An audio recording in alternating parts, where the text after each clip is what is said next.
So, recently, South Africa has passed a unique land reform law that is causing quite a stir worldwide. So let's discuss it in simple terms. What is the law all about, and why is it making headlines, especially with claims that white people are facing trouble or injustice in South Africa? Let me explain everything clearly. But first, many people don't know that there is a small population of white people living in South Africa. Not everyone there has dark skin.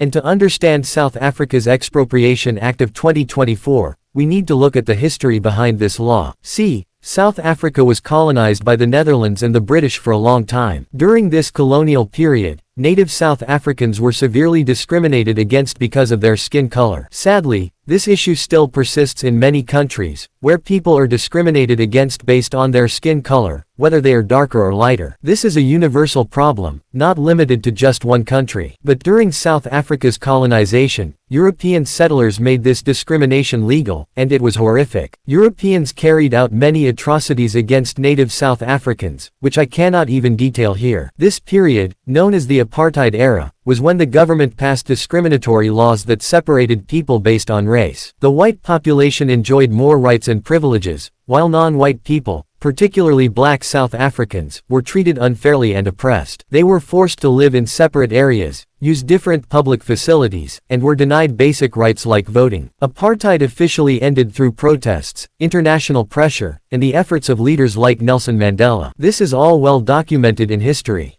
Now, the problem is that while apartheid ended legally, as we all know, there is a huge difference between ending it legally and actually ending it on the ground. South Africa's population is about 60.6 million, with 81.4% of the people being black African, 7.3% white African, and the rest belonging to other races. The issue arises because the small white population, which makes up about 7.3% of the country, around 4.4 million people, owns about 72% to 80% of the land, while the majority black African population owns only around 4.5% of the land. And it's not like the white population worked for all of this land themselves. A significant portion of the land that white South Africans own is from the apartheid era, passed down to them by their ancestors during a time when the system was discriminatory. Interestingly, apartheid didn't officially end 100 years ago, it officially ended in 1994. But even today, it hasn't fully ended in reality. See, the problem now is that this land disparity in South Africa means that the white population controls so much land that they are unwilling to sell it. This makes life very difficult for native South Africans. For example, if they want to farm, finding fertile land is a huge challenge. If they manage to find land, it's often of poor quality, making it hard to grow food that's edible or marketable. Moreover, if a black entrepreneur wants to set up an industry or start a business, there's simply no land available. Even for basic needs, such as housing or setting up large-scale factories for the government, land is scarce. This situation has led to numerous problems, as land is necessary for almost any activity. The native South Africans are at a disadvantage because they don't have access to this land. They are not as educated or wealthy as the white population due to the long history of apartheid. Now, to address these issues, the South African government passed a law after much consideration, which has caused panic among the white population. You might be wondering, what exactly is this law?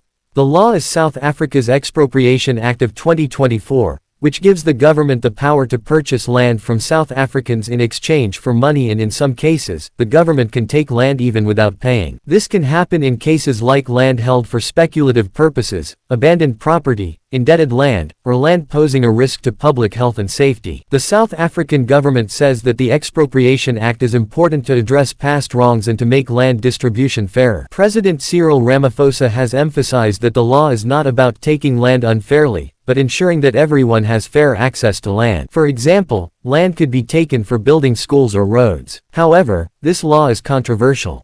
Some white South Africans fear that the act could lead to unfair land seizures. They are concerned that the rules for deciding who loses land could unfairly target white landowners, which might harm their property rights and hurt the economy. As a result, there have been protests from the white population in South Africa. Social media has been abuzz with discussions, and many experts have shared their opinions, including some high-profile figures like U.S. President Donald Trump and the world's richest man, Elon Musk. Both have been putting pressure on the South African government.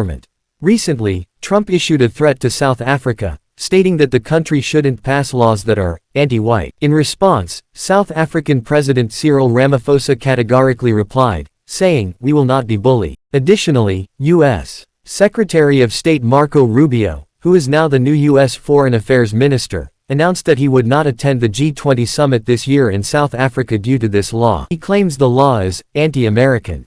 The United States is also unhappy with South Africa because the country has consistently taken a strong stance against Israel on the international stage, often supporting actions against Israel through organizations like the ICC and ICJ. Meanwhile, Elon Musk has continuously tweeted about racism in South Africa. Interestingly, his grandfather also moved to South Africa from the US many years ago to establish mining operations, and they later made a huge profit there. So, this is the story of South Africa's new Expropriation Act. Even today, the reality of apartheid is still visible on the ground, with white and black communities living separately. White South Africans have established large gated communities, while native South Africans continue to suffer. What do you think about this law? Is it fair for governments to take such measures to remove inequality in their countries? Let me know in the comments. Thank you.